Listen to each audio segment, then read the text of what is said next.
Trying to work on things. I'm working on, this is something I have in my living room so I can do some practice on.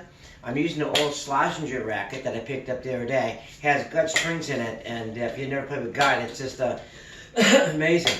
And we used to put string rackets. I don't know how many rackets I went through with gut. I know I went through a lot of rackets in my lifetime. And so here is an old Schlesinger racket. In fact, the grip's so old it's wore out. It's one of those first grips that they put on. Old Schlesinger racket. And it's fun hitting with wood rackets, whether they're Kramers or Dunlops, Schlesingers, and so it's a lot of fun to hit with these. And so right now I'm practicing, and this is just a spring. It's a big spring, and I put a tennis ball on top, and then I can just practicing my swing. And so it's a great way of loosening up.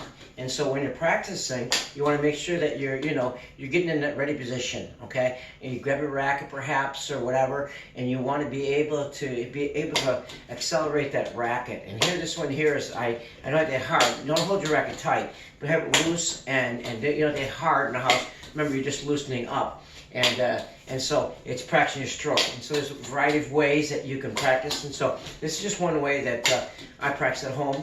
And I'm always looking ways to improve the tennis devices I have.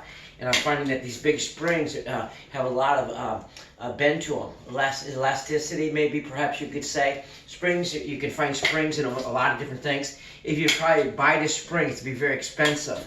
And so what I've done is I've taken things apart. And as I take things apart, I realize, oh, this has this kind of spring, this has that kind of spring, and I can use different springs. And so here I have this spring, and connect to a tennis ball. It's a great way of practicing forehands, backhands, and so I have an opportunity to practice. And so I can practice both right-handed and left-handed. I hope this is helpful, and it's just one way I practice. If I can help you build a stand, or you want to purchase one from me, let me know. And I'll make you one, and try to make you one, and as I get the parts.